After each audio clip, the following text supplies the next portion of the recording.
I'm willing to bet that when most of you guys first laid eyes on Stephen Curry, you thought he was like the most non-threatening looking player there is. You know, like a cuddly little puppy. But don't get it twisted. His nickname doesn't just have babyface in it. There's also the word assassin, and they don't call him that for no reason. In this video, you're about to hear 5 stories that will show you exactly why you shouldn't mess with Steph Curry.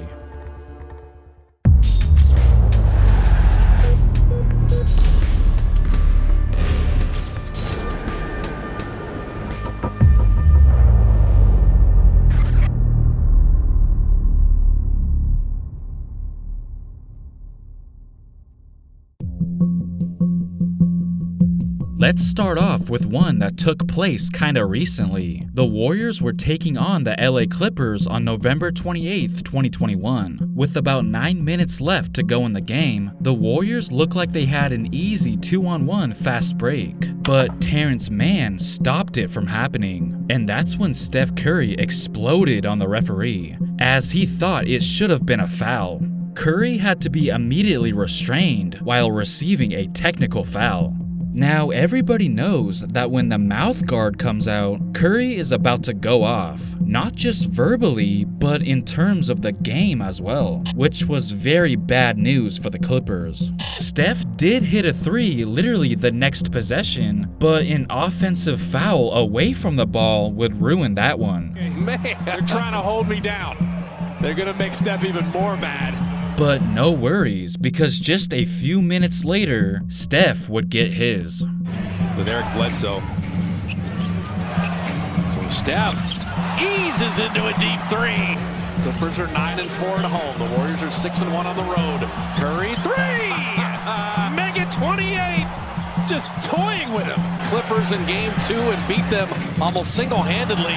He's trying to do the same with 31! He's gone psycho! Just when you thought it wasn't really possible to get revenge on a ref, this happened. He threw up his own tech sign. With 31! He's gone psycho! Don't give Steph a T, because the opponent will pay for it. You can't make this dude mad. Look at him talking to the crowd. Curry put up 9 points in just 75 seconds. Then, of course, the taunt for the cherry on top. He finished with 33 points, 5 rebounds, 6 assists, and 6 steals, putting away the Clippers for good. After the game, he said that the technical fired up both he and his team. So unless you like seeing angry Steph make an appearance, it's best that you try not to piss Curry off. When players get physical with Steph, it's not really his style to retaliate with physical play. Instead, he punishes you in a different way, like when LeBron deliberately shoved him to the ground in 2016. 31-19 Warriors. Oh, LeBron with a shove on Curry, and that's a foul. LeBron James shoving Steph Curry and called for the foul. And then, literally the very next play, he responds with what he does best.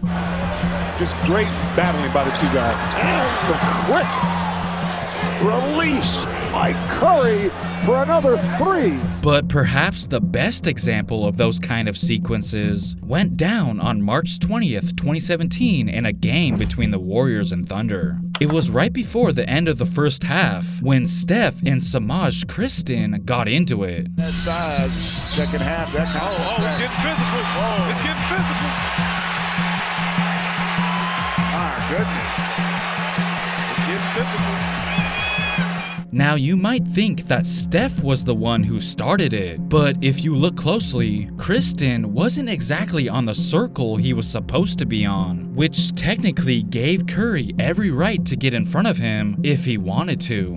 Curry, Kristin, Russ, and Draymond were all given technical fouls in result of the shoving match. And then finally they proceeded with the jump ball as originally planned. Ball club right now. Look at this. Look at this. Wow. We know who won that scrum.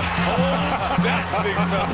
Oh, that's how you get a team back right there. Curry saw that there was only a few seconds left on the clock and knew that this was his chance to put a dagger in the Thunder's heart going into halftime, with the help of Klay Thompson, of course. Then essentially gave the middle finger to the entire arena by sprinting into the locker room immediately after, adding to their already huge lead.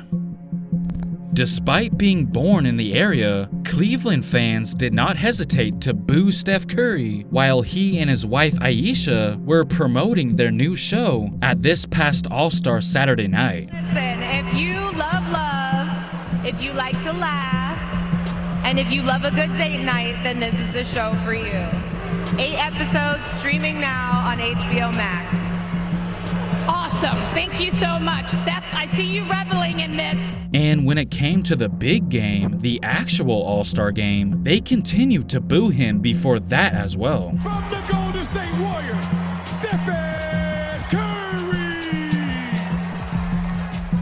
That night, Curry was teammates with LeBron, Darius Garland, and Jarrett Allen, all of which were on Cleveland's good side. They were obviously not going to receive any boos, so while it was interesting that Curry was on the same team as all of them, we knew that it probably wasn't going to change the fact that he would still get booed. But then, as the game went on, something special began to take place. You know what I mean? Just honoring the people that helped. One-legged three. You call it a blessing. I had a few flashback nightmares. Stop everyone out here oohing and on with him. He's already got All-Star. And Curl, no. Oh, no. Oh, here we go. Here we go. He did. Teammate for so many of these years, and D-Wade called a lot of your games as he did Curry with all these. Fast Steph. Some of the hot we can't keep up. Another three. Curry suddenly went crazy from beyond the arc, dropping 50 points, while knocking down an all-star record 16 three-pointers, as well as taking home the MVP award. It was revenge enough by stealing the show in Cleveland, but the fact that those same fans, who were literally just booing him all weekend long, started to actually cheer for him is even more incredible. It kinda reminded me of Rocky IV, when Rocky fought Ivan Drago in Russia, and Drago's people, who were originally against Rocky, began to root for him as the fight went on. Rocky Balboa's determination is actually beginning to win over what was once a hostile crowd. This is incredible. So what Steph did was truly special. It was Game 2 of the 2018 NBA Finals. Steph Curry throws up a desperation 3 at the end of the third quarter, and that's when he and Kendrick Perkins, who was a member of the Cavs at the time, got in each other's face. It was hard to tell at first glance what exactly happened, but it all started because Curry believed that Perkins intentionally tried to trip him. Now sure, while Perkins technically isn't required to get out of the way, it's kind of an unwritten rule. Remember, Curry has a history of ankle problems, so maybe that's why Curry took it so personal.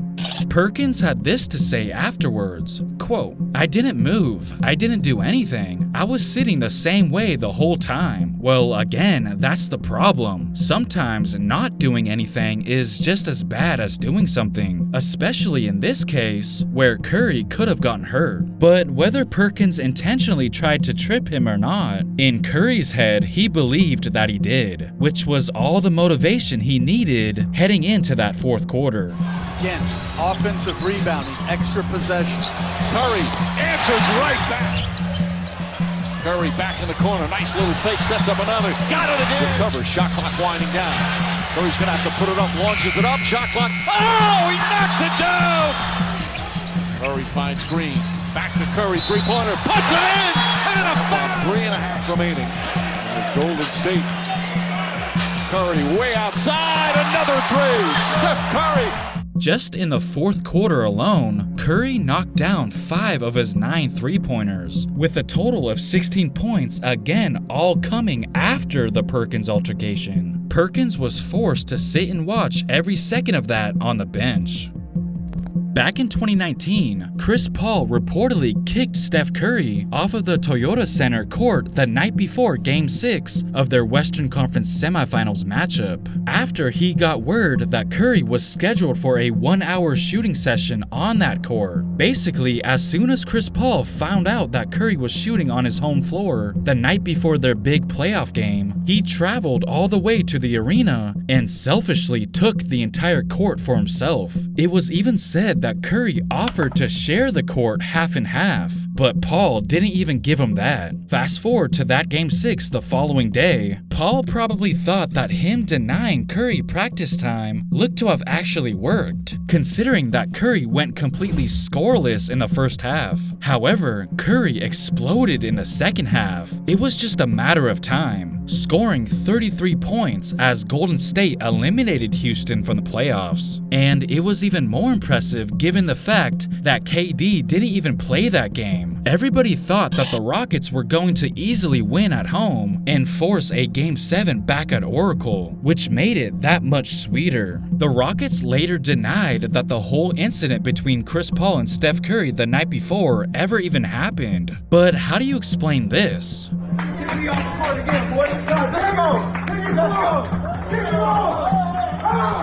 Now tell me, why would Steph make that up? You can tell that there was true emotion in this clip.